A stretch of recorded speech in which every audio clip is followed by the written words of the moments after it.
Imagina que estás en el espacio exterior y lanzas un flujo de electrones. De acuerdo con casi todos los libros de física, la única forma de cambiar el comportamiento de esos electrones es aplicarles una fuerza eléctrica, magnética o gravitacional. Pero la mayoría de los libros está mal. En la década de 1950, dos físicos idearon un astuto experimento: hacer que los electrones viajen a través de una región sin campos eléctricos ni magnéticos y aún así cambiar su comportamiento al accionar un interruptor.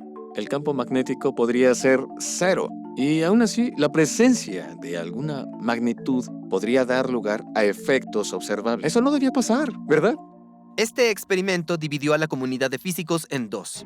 Los llevó a preguntarse si los campos son fundamentales o si algo que suponían que era solo una herramienta matemática abstracta era más esencial para la realidad. Esta herramienta surgió en un intento de abordar uno de los problemas sin solución más difícil de la física: el problema de los tres cuerpos. Si tienes tres cuerpos y conoces sus posiciones y velocidades iniciales, ¿cómo se moverán bajo la influencia de la gravedad que ejercen unos sobre otros?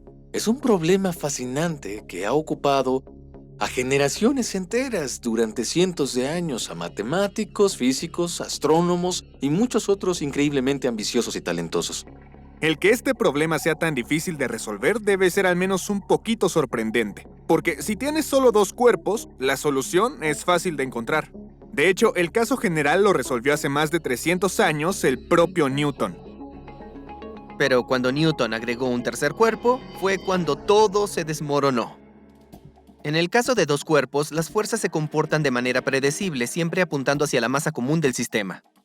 Pero con tres cuerpos, esto ya no es así. Al calcular las fuerzas, estas terminan siendo extremadamente dinámicas. No solo es importante su magnitud, sino también su dirección. Esto se vuelve un caos de vectores. Durante los siguientes 100 años, todos los que intentaron resolver este problema fracasaron. Pero, ¿y si hubiera otra forma de abordarlo? ¿Una que simplifica los cálculos sin tener que preocuparse por estos vectores tridimensionales? Aquí es donde entra Joseph Louis Lagrange. En la década de 1770 también estaba intentando resolver el problema de los tres cuerpos e ideó un nuevo enfoque que era algo así. Supongamos que hay una sola masa como una estrella. Lagrange imaginó asignarle un valor a cada punto en el espacio que la rodea. El valor se determina por la masa de la estrella y la distancia a esta. Se puede pensar en cada valor como una altura, y si convertimos esto en un mapa de elevación, se puede ver cómo la estrella crea una especie de pozo. Lo que Lagrange había desarrollado era el potencial gravitacional V, y es importante señalar que V es un escalar. Tiene magnitud, pero no dirección. Lo genial de la idea de Lagrange es esto. En un punto dado, podemos dibujar una flecha que apunta directamente hacia abajo, donde el tamaño de la flecha corresponde a la pendiente en ese punto. Podemos repetir este proceso en cada punto, y si luego cambiamos nuestra perspectiva a dos dimensiones, mira, obtenemos el campo gravitacional de la estrella. Matemáticamente decimos que el campo gravitacional G es igual al gradiente negativo de B. Lagrange había encontrado una forma de alternar este problema entre uno de vectores y uno de escalares. Y mientras sumar vectores es difícil, sumar escalares es facilísimo. Para encontrar el paisaje potencial combinado de cualquier número de cuerpos, solo hay que sumar sus potenciales individuales y a partir de eso se pueden volver a calcular las fuerzas.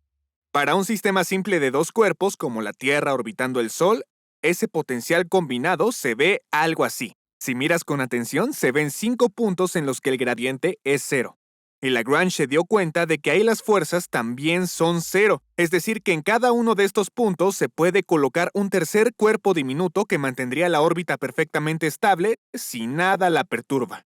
Estos hoy se conocen como los puntos de Lagrange. Y aunque no ayudaron a resolver el problema de los tres cuerpos, Lagrange estaba desarrollando herramientas más sofisticadas. De hecho, desarrolló una forma totalmente nueva de trabajar la mecánica. Pero para que funcionara, no solo necesitaba el potencial, sino también la energía potencial y la energía cinética.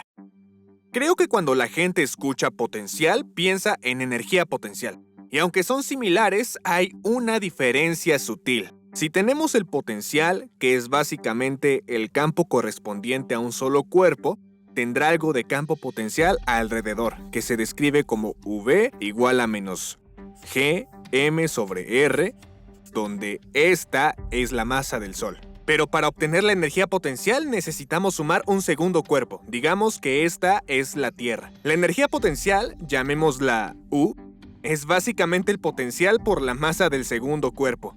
Son muy similares, pero ligeramente distintas. Y la energía cinética de la Tierra es simple, es por supuesto 1/2 por mv al cuadrado. Ya tenemos todo lo necesario para probar este nuevo método. De hecho, hicimos un video de esto hace un año, pero por ahora basta con saber que podemos escribir la energía cinética menos la energía potencial para hallar lo que conocemos como lagrangiano. Luego se sustituye esto en la llamada ecuación Euler-Lagrange y de ahí sale la solución. Por ejemplo, predecir el movimiento de un doble péndulo usando el enfoque clásico de fuerzas es notoriamente difícil. Porque mientras un péndulo oscila, proporciona el punto de sujeción del péndulo inferior y ese otro péndulo está en un marco de referencia en movimiento mientras oscila. Pero si introduces la energía cinética y la potencial en la ecuación Euler-Lagrange, entonces puedes llegar rápidamente a una solución, al menos numéricamente. Así fue como hicimos esta simulación. Recuerdo pensar, con la fuerza es difícil obtener la respuesta correcta. Puedes si eres bueno y las personas que son buenas en mecánica pueden hacerlo. Pero con el enfoque lagrangiano, basta con escribir la energía, que es un escalar y no un vector, sustituirla en la ecuación de Euler-Lagrange, y se obtiene la ecuación de movimiento correcta sin necesidad de ser un gran físico. Pero a pesar de ser tan útil, el potencial no pudo ayudarle a Lagrange a resolver el problema de los tres cuerpos. En 1887, el matemático Heinrich Bruns finalmente demostró que el problema de los tres cuerpos es irresoluble.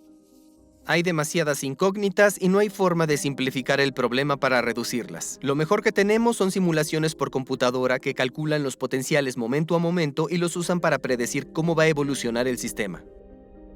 Así llegamos a entender que el problema de los tres cuerpos es hermoso por lo que nos ha enseñado, aunque hoy sabemos que no podemos resolverlo de forma exacta como muchos esperaban hacerlo. Y al hacerlo nos dieron la maquinaria de la física matemática moderna, así que me da mucho gusto que lo intentaran. El potencial ayudó a simplificar una gran variedad de problemas. Para muchos físicos, incluso reemplazó a las fuerzas como herramienta principal. Se volvió tan útil que la gente empezó a preguntarse si habría otras fuerzas en la naturaleza que tuvieran un potencial similar, empezando por la fuerza eléctrica. Si analizas la fórmula de la fuerza eléctrica, te darás cuenta de que es bastante similar a la de la gravedad.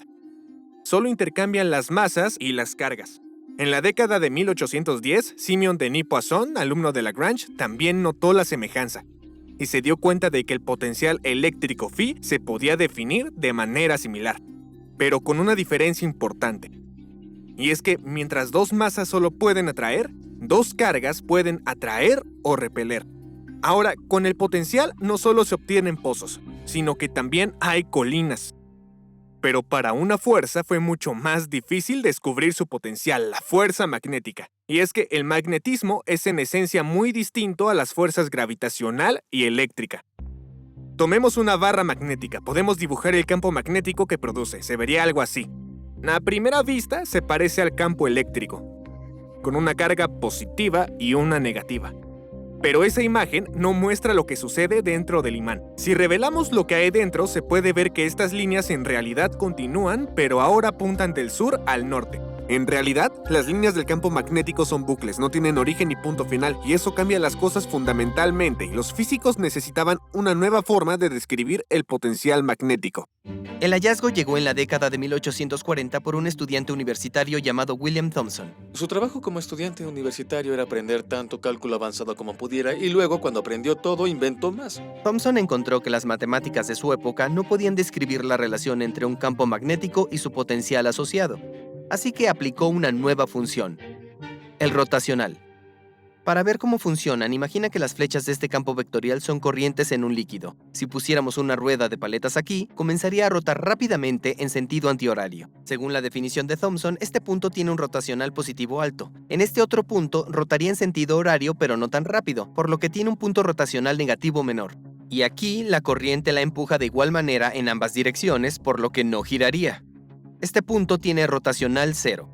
Thomson se dio cuenta de que el campo vectorial magnético B podría definirse como el rotacional de otro campo vectorial, el potencial vectorial magnético A. Pero aunque ambos son campos vectoriales, resulta que a menudo es mucho más fácil trabajar con A que con el propio campo magnético, así como con los potenciales B y phi. Thomson estaba mostrando que había una especie de estructura matemática subyacente que se podía usar para simplificar los cálculos. Pero incluso Thomson pensó que era un recurso útil y no un sustituto de la física real.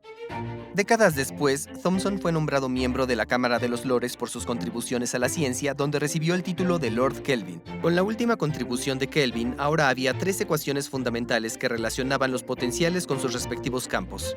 Gracias a cada una de ellas, ahora se pueden resolver problemas más fácilmente. Y desde entonces, los físicos profesionales a menudo usan potenciales en lugar de fuerzas o campos para resolver problemas. Los potenciales también aparecen en algunas de nuestras mejores teorías del universo.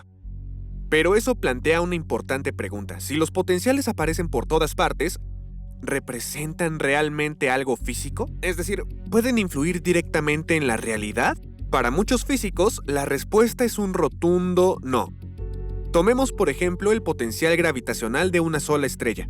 Podríamos sumarle 10 a cada valor del potencial y esto desplazaría el paisaje general. Pero el cambio en el paisaje de un punto al otro permanecería intacto. El campo es el mismo que teníamos antes, y la fuerza que un objeto experimentaría en cualquier punto permanecería sin cambios. De hecho, podemos sumar cualquier constante, 10, 100, 1.000.000, y el campo no cambia. Por tanto, las fuerzas que experimentaría un objeto al girar alrededor, tampoco. Hay un número infinito de formas en las que podríamos escribir el potencial gravitacional de cualquier campo gravitacional y conseguir que el sistema evolucione de la misma forma. Y lo mismo sucede en la electricidad y el magnetismo. El valor del campo y por tanto la fuerza son fijos. Pero el valor del potencial es arbitrario. De ahí que la mayoría de los físicos concluyera que los potenciales no podían tener ningún significado físico. Debía ser solo un truco para facilitar los cálculos. Pero quizá la mayoría estaba equivocada. En 1942, David Bohm, de 23 años, estaba trabajando a conciencia en su tesis sobre la física de partículas cuando un día recibió una visita inesperada. Robert Oppenheimer, que era su asesor de la tesis doctoral, quería incorporarlo directamente a los trabajos del nuevo proyecto Manhattan. Esta era una oportunidad única en la vida. Bohm trabajaría junto con algunas de las mejores mentes de la física. Pero había un problema. El director militar del proyecto, el general Leslie Groves, tenía que aprobar las contrataciones de Oppenheimer, y cuando revisó el historial de Bohm, no le gustó lo que vio. Se unió brevemente a la rama estadounidense del Partido Comunista cuando estaba en California. Él recordaba que renunció bastante rápido porque se aburrió, decía que esa gente hablaba todo el día y no hacía nada. Aún así, Groves consideró a Bohm un riesgo para la seguridad y le prohibió trabajar en el proyecto Manhattan, pero las cosas empeoraron. Justo cuando estaba a punto de terminar su tesis doctoral en Berkeley, el tema fue clasificado. Como no tenía autorización, no pudo ni trabajar en su tesis ni escribirla. Oppenheimer tuvo que certificar que Bohm había hecho un buen trabajo y en 1943, durante la guerra, eso fue suficiente para obtener su doctorado. Después de la guerra, Bohm trabajó como asistente de profesor en la Universidad de Princeton, pero el miedo que suscitaban sus simpatías comunistas lo seguía a donde fuera. En 1949 fue interrogado por el Comité de Actividades Antiestadounidenses. Mientras Bohm estaba siendo investigado, en Princeton dejaron que su cátedra caducara, e incluso después de que fuera absuelto, la universidad se negó a reincorporarlo. Parecía que Bohm estaba destinado al ostracismo. Entonces, Oppenheimer le dio una recomendación seria: dejar el país y comenzar de nuevo en otro lugar. Oppenheimer no era ajeno a la persecución política y no quería que Bohm sufriera el mismo destino. Bohm siguió el consejo. Sus viajes lo llevaron a Brasil y luego a Israel, y aunque estaba libre de las presiones políticas que había sentido en Estados Unidos, aún se sentía un marginado. Muchos de los colegas académicos de Bohm lo evitaban por sus ideas poco ortodoxas, incluyendo su interpretación radical de la mecánica cuántica y su nueva teoría de la conciencia humana. Pero había un estudiante que estaba fascinado por el enfoque de Bohm. Era Yakir Aharonov.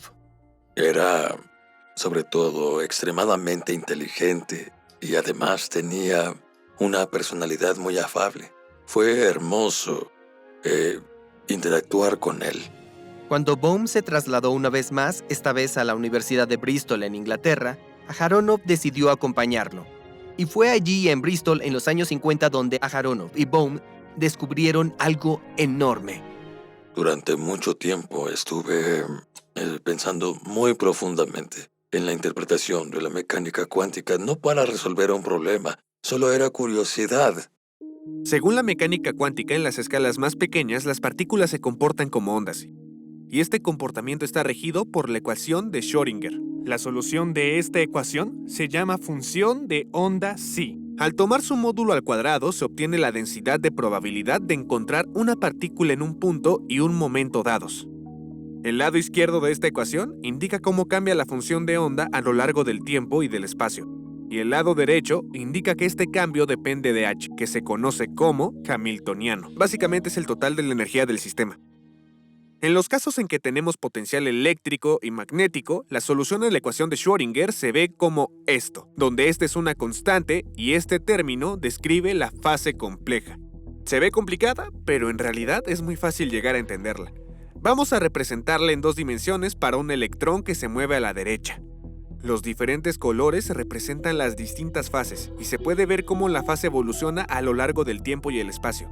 Gracias a Richard B. Hill por inspirar este enfoque. Si observamos con atención el término de fase original, vemos A y Φ.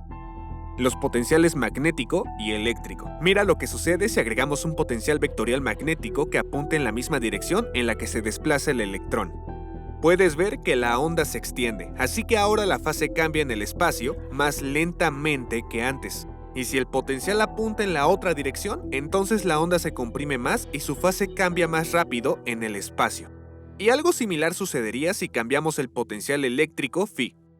Creo que esto en sí no sorprendió a casi ningún físico. Así como usan los potenciales para facilitar los cálculos matemáticos, también se utilizan en la ecuación de Schrödinger. Pero, en realidad, los responsables de estos cambios de fase seguían siendo los campos. Pero tú hablaste con Aharonov. Sí, Y él no opinó igual. no. Si analizas la ecuación de Schrödinger, no puedes simplemente reemplazar el potencial Φ con el campo eléctrico E, ¿Por qué no? porque pierdes información. Ok. Porque, recuerda, para un campo eléctrico dado, puedes definir cualquier número de potenciales, ya que puedes elegir una altura arbitraria. Pero esa información se pierde cuando lo sustituyes por el campo eléctrico. Hay otra manera de considerar esto. Esto se pone bueno. Si tienes una expresión como 5x al cuadrado más 5, pensarías que puedes escribirla como la integral de 10x, diferencial de x, porque la integral es 5x al cuadrado más C.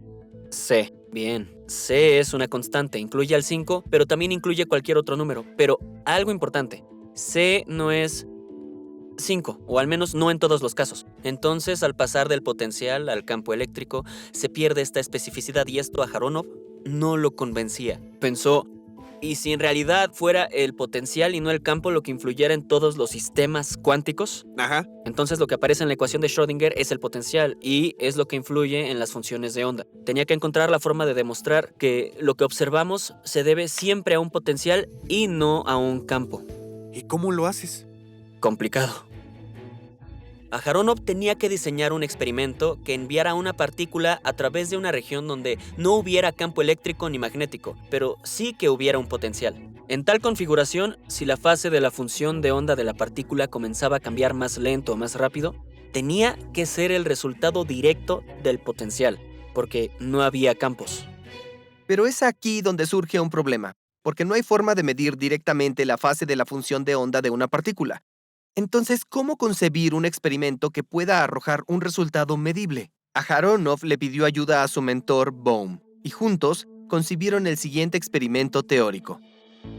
Comienza con un haz de electrones que se divide en 2. En medio de ambos haces hay un cable fuertemente enrollado llamado solenoide. Los solenoides tienen una propiedad interesante. Al circular una corriente por ellos, generan un fuerte campo magnético dentro de la bobina y un campo muy débil fuera de ella. Entre más largo sea el solenoide, más débil será el campo que lo rodea. Para simplificar, Aharonov y Bohm consideraron un solenoide ideal infinitamente largo, en el que el campo magnético fuera de la bobina fuera exactamente 0. Después de viajar por lados opuestos del solenoide, los investigadores vuelven a redirigir los haces de electrones uno hacia el otro, y en este punto se intersecan.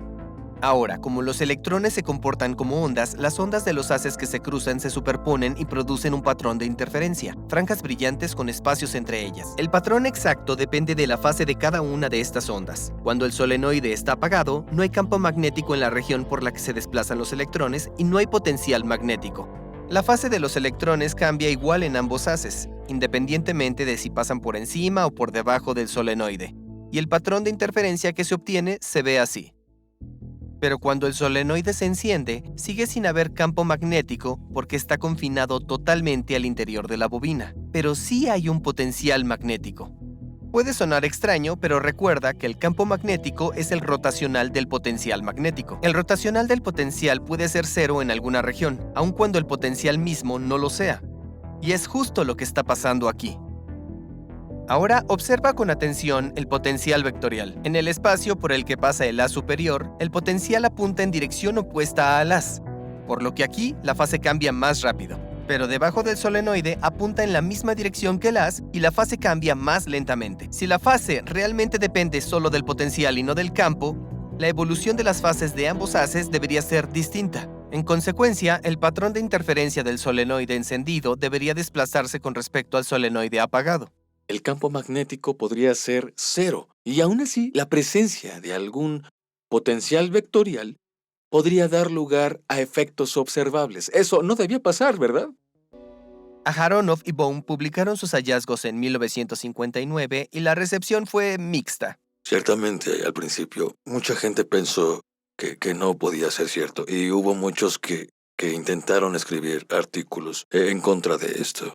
Incluso a Niels Bohr, uno de los padres fundadores de la mecánica cuántica, le pareció imposible aceptar que una partícula pudiera verse influenciada por un potencial en ausencia de cualquier fuerza. Pero algunos físicos apoyaron a Aharonov y a Bohm. Richard Feynman escribió: el hecho de que el potencial vectorial apareciera en la ecuación de onda de la mecánica cuántica fue obvio desde el día en que fue escrito. En retrospectiva, parece raro que nadie haya pensado en debatir este experimento sino hasta 1959, cuando Bohm y Aharonov lo sugirieron y dejaron todo el tema perfectamente claro. Feynman se incluyó en esa declaración. Más tarde se preguntó por qué nunca había notado ese efecto. El físico Viktor Weisskopf tuvo una respuesta similar. La primera reacción a este trabajo es que está mal. La segunda es que es obvio. Finalmente, solo había una forma de zanjar el debate. Alguien tenía que hacer el experimento. El primero en intentarlo fue un colega de Aharonov y Bohm en la Universidad de Bristol, Robert Chambers. El experimento de Chambers siguió en gran parte el diseño de Aharonov y Bohm, con una notable excepción. Un solenoide ideal debería ser infinitamente largo, lo que es físicamente imposible. En su lugar, Chambers utilizó una diminuta aguja de hierro de alrededor de 1/1000ª parte de un metro de grosor y 500 veces más larga. De este filamento se produjo un campo magnético que era fuerte dentro del mismo metal, pero insignificante fuera de él, así como un potencial magnético en la región circundante del espacio. Para obtener un patrón de interferencia base, Chambers disparó 2 haces de electrones alrededor de una región vacía del espacio. Luego agregó el filamento magnético.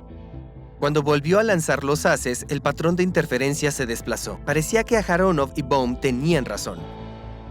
Pero los críticos no se convencían. La gente objetó porque, al ser finito el filamento, inevitablemente se escapa parte del campo magnético. Tal vez un campo de dispersión fue responsable del efecto, no el potencial. Y eso demuestra, sin desmerecer al colega que realizó estos experimentos, que es difícil, muy difícil. Y así fue durante varias décadas. Se puso a prueba repetidamente el efecto Aharonov-Bohm, pero todos los intentos tenían fallas que mantenían el debate abierto. Hasta que en 1986 un equipo de investigadores japoneses dirigido por Akira Tonomura ideó una nueva manera de hacer el experimento.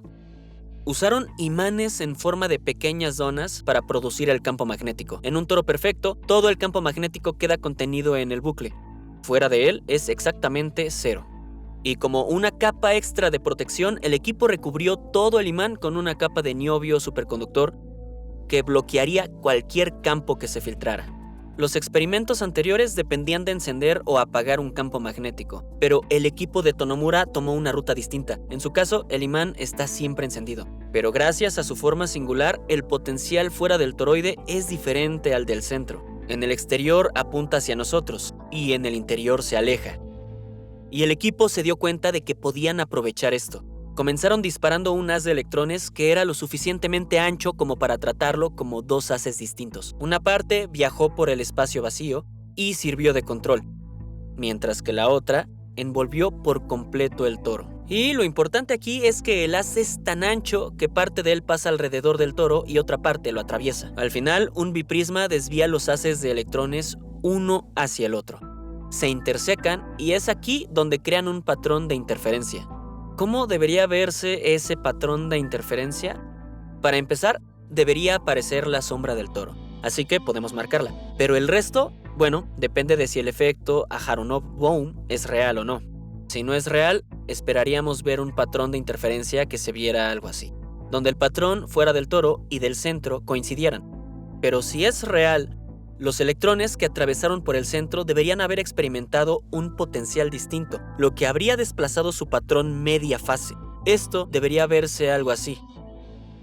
Estos son los resultados del experimento Tonomura.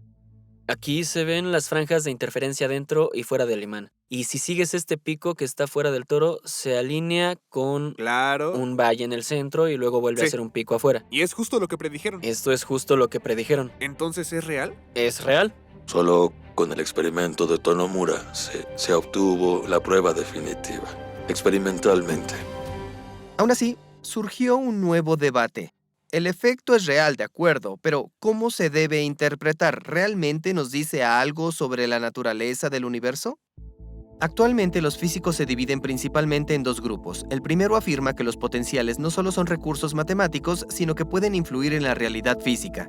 Esta es la perspectiva inicialmente favorecida por Aharonov y Bohm. Como mencionan en el resumen de su artículo, en contra de las conclusiones de la mecánica clásica existen efectos de los potenciales sobre partículas cargadas, incluso en regiones donde los campos son nulos. Algunos llevaron esta postura más allá. Como los potenciales aparecen en la ecuación de Schrödinger y los campos no, argumentan que los potenciales son más fundamentales para la física que los campos. Richard Feynman apoyaba esta idea, escribió: A es tan real como B. Más real, lo que sea que signifique eso. Me gusta esa interpretación, pero hay algo sobre el potencial que me molesta y es el hecho de que se puede establecer el potencial a cualquier altura arbitraria. Puede ser más infinito, menos infinito, cualquier valor intermedio. ¿Eso no cambiaría la forma en que el potencial influye en la función de onda? Eso me molestaba también, tanto que le pregunté a un profesor sobre esto, pero resulta que no. Se entiende que no es solo el potencial lo que entra en lo observable, es la integral de línea. Lo único que entra es A, no es el campo magnético. B se anula, es solo A, pero no A aislada.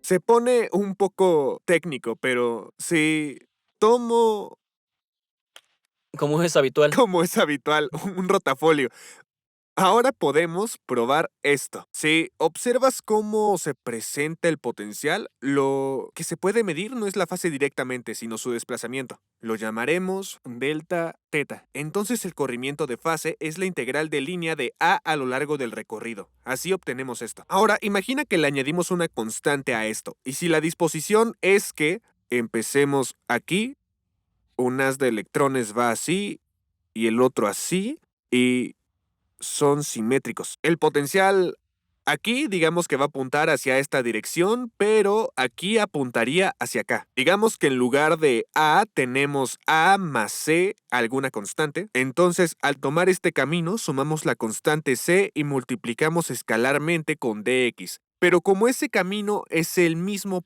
por el otro lado, solo se resta y se cancela. Entonces el potencial sí aparece, pero de tal modo que toda la arbitrariedad del potencial se cancela perfectamente. Ok, Es una cantidad geométrica que depende de A y en la que toda la ambigüedad residual queda literalmente cancelada. Que los potenciales sean físicos suena raro, pero la segunda interpretación es aún más rara. Los físicos del grupo 2 sostienen que los potenciales son solo objetos matemáticos y los campos son los responsables del efecto. Pero en el experimento de Tonomura, el campo magnético estaba totalmente confinado en el solenoide. Para sostener esta interpretación, sus defensores tienen que aceptar que los campos actúan de forma no local. Es decir, un campo puede influir en cosas fuera de la región del espacio donde existe el propio campo. Muchos físicos encuentran esta idea difícil de aceptar. Creo que la idea de que estos campos actúen de manera no local socava la razón misma de la teoría de campos. El gran triunfo de la teoría de campos, que nos ha servido también por más de 100 años, es esta idea tenaz de que las causas locales producen solo efectos locales. Y aún así, la perspectiva del propio Aharonov ha cambiado del grupo 1 al 2. Cuando publicamos el artículo, lo llamamos el efecto de los potenciales. Cuando se usa el potencial local y la representación de Schrödinger, parece que todo es local, pero es engañoso porque ese potencial local no es realmente físico. Más tarde decidí que debería llamarse efecto no local del campo eléctrico magnético. El electrón puede sentir el efecto de un campo que no está donde él se encuentra. Mientras que la no localidad sigue siendo una noción polémica, buena parte de los físicos apoyan a Aharonov. Y el debate continúa hasta la fecha. Tengo una posible tercera interpretación. Bien, Y me encantaría oír su opinión. Si es mala, sea honesto conmigo. ok. Hicimos otro video acerca de que las partículas exploran todos los caminos posibles al mismo tiempo. Y ahora estamos diciendo que o los potenciales son reales o los campos actúan de manera no local. Pero si hubiera una tercera opción en la que los campos sigan siendo locales y son estos los que afectan el cambio, pero más bien las partículas exploran todos los caminos posibles a la vez, incluso podría haber efectos de túnel cuántico dentro de un área donde sí hay campos, ya que el electrón, o al menos su función de onda, explora todos los caminos posibles y se ve afectado por esas pequeñas partes donde la función de onda se introduce en el campo. No creo que sea descabellado, Casper. Eso Sí. fue un apoyo rotundo. Creo que tiene fundamento. ¿Ok? Si pudiéramos pensar en eso como que, en efecto, es la fase cuántica la que se ve afectada, Sí. podemos escribir esa fase en términos de integrales de camino y mecánica cuántica. Creo que es una manera perfectamente razonable de plantearlo. Así que, sí, lo aceptaría. Estupendo. Estoy seguro de que esta no es la respuesta completa, pero sería genial si alguien tomara esta idea o se inspirara en ella y dijera, no funciona así, funciona de esta manera, y acercarnos más. Exacto, ese sería el mejor resultado. Bueno, el mejor resultado sería que acertaras. Pero el segundo mejor resultado posible es que impulse a la comunidad en general a plantearse nuevas preguntas sobre material ya conocido. Así es. Una nueva pregunta que la comunidad planteó fue, ¿existe también una versión gravitacional? En 2022, investigadores de Stanford probaron esto. Una versión simplificada de su experimento sería más o menos así. Confinaron átomos de rubidio ultrafríos en una cámara de vacío tubular, con una masa de tungsteno en la parte superior. Los átomos, al igual que los electrones, también están regidos por una función de onda. Dividieron la función de onda de cada átomo de rubidio en dos paquetes distintos y los lanzaron a diferentes alturas. Uno lo enviaron muy alto y se acercó a la masa, mientras que el otro no. Y luego, cuando ambos se encontraron en la parte inferior, se produjo un patrón de interferencia.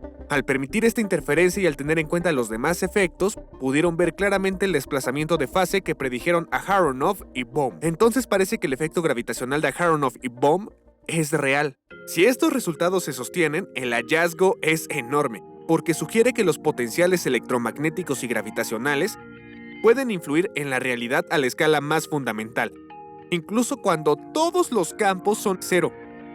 ¿Significa eso que la mayoría de los libros de física están mal o deben actualizarse? No tiren todos los libros, son hermosos. Hemos aprendido mucho, pero no significa que ya terminamos. Y debemos aceptar las sorpresas. Y aunque las cosas no hayan cambiado en aproximadamente 200 años entre Lagrange y Aharonov y Bohm, aún pueden cambiar. Y a veces pueden cambiar de maneras hermosas, sorprendentes y muy poderosas.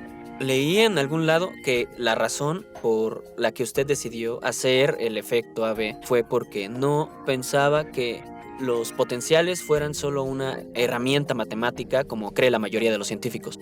Es correcto. Era muy ignorante. Afortunadamente, a veces es bueno no saber demasiado.